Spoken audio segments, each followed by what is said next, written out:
যারা হারবে তারাই চলে যাবে টুর্নামেন্টে বাদ পড়ার দ্বারপ্রান্তে। বিশ্বকাপের মহা গুরুত্বপূর্ণ ম্যাচে আজ মাঠে নামে এশিয়ার দুই দল আফগানিস্তান এবং সংযুক্ত আরব আমিরাত।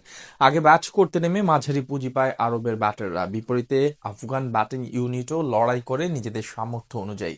সেখান থেকে শেষ পর্যন্ত ম্যাচের ফলাফল নিয়ে বিস্তারিত জানবো, রিপোর্ট।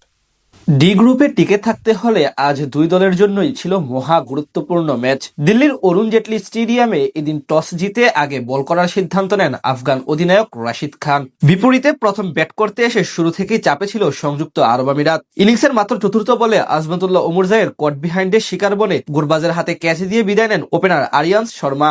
মুজিবুর রহমানকে পরপর দুই বাউন্ডারি মেরে ভালো কিছুর ইঙ্গিত দিচ্ছিলেন মোহাম্মদ ওয়াসিম, কিন্তু নিজের সেই অ্যাপ্রোচ বেশিক্ষণ ধরে রাখতে পারেননি তিনি। মুজিবের বলেই এলবিডব্লিউর ফাঁদে পড়ে আউট হন এই ডানহাতি অভিজ্ঞ ব্যাটার। সেখান থেকে দলের হাল ধরেন সোহাইব খান এবং আলিশান শারাফও। পঞ্চম ওভারে জিয়াউর রহমান এসে দিয়ে যান 16 রান। পাওয়ার প্লে শেষে সংযুক্ত আরব আমিরাত তোলে 2 উইকেটের বিনিময়ে 55 রান।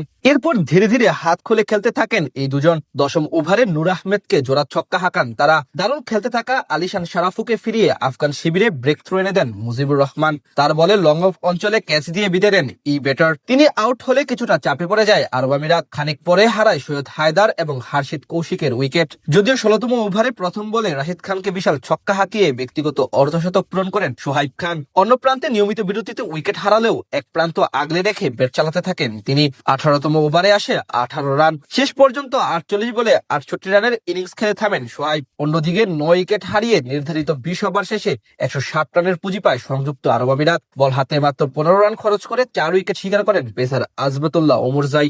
জবাব দিতে নেমে শুরুটায় একেবারে নড়বড়ে ছিল আফগানিস্তানের। আসরে দারুণ ছন্দে থাকা ওপেনার রহমানুল্লাহ গুরবাজের উইকেট হারায় তারা। জুনায়েদ সিদ্দিকীর শর্ট লেন্থের ডেলিভারি উড়িয়ে মারতে গিয়ে থার্ডম্যান অঞ্চলে ক্যাচ দিয়ে বিদায় নেন এই ব্যাটার। সেই ধাক্কা সামাল দিতে ধীরে সুস্থে খেলতে থাকেন দুই অভিজ্ঞ ডানহাতি ব্যাটার ইব্রাহিম জদরান এবং গোলবাদিন নাইব। দুজন মিলে শুরুতে ধীরগতির হলেও সময়ের সাথে সাথে হাত খুলে খেলতে থাকেন। চতুর্থ ওভারে হায়দার আলীকে 3টি 4 ও 1 ছক্কা হাঁকিয়ে 18 রান আনেন ইব্রাহিম। পরের ওভারে জায়দুল্লাহর উপর চড়াও হন গোলবাদিন নাইব। যদিও বেশি দূর আগাতে পারেননি এই ব্যাটার। মোহাম্মদ আরফানের শিকার বনে 12 বলে 13 রান করে থেমে যান তিনি।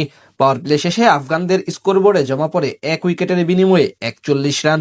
সেখান থেকে ইব্রাহিম জদরানের সাথে হাল ধরেন তরুণ সিদ্দিকুল্লাহ আতাল। তাদের ব্যাটে ভর করে বেশ ভালোভাবে আগাচ্ছিল তাদের রানের চাকা, কিন্তু 10ম ওভারে সিদ্দিকুল্লাহকে ফিরিয়ে আরব আমিরাতের ডাগ আউটে স্বস্তি এনে দেন জায়দুল্লাহ। শেষ 10 ওভারে আফগানিস্তানের প্রয়োজন ছিল 89 রান। 12তম ওভারে অর্ধশতক তুলে নেন ওপেনার ইব্রাহিম জদরান। এরপর অবশ্য বেশিক্ষণ টিকতে পারেননি তিনি। 53 রান করে মোহাম্মদ আরফানের দ্বিতীয় শিকার বনে সাজঘরে ফিরে যান এই ডানহাতি। তার বিদায়ের পর হাল ধরেন দারুইস রাসুলি এবং আজমতুল্লাহ ওমরজাই। দুজন মিলে ম্যাচ জমিয়ে তোলেন। 33 রান করে রাসুলি বিদায় নেন। তবে বাকি ব্যাটারদের দৃঢ়তায় আর বড় কোনো বিপদে পড়তে হয়নি তাদের। ম্যাচ জমে উঠলেও শেষ পর্যন্ত জয় নিয়ে মাঠ ছাড়ে আফগানিস্তান।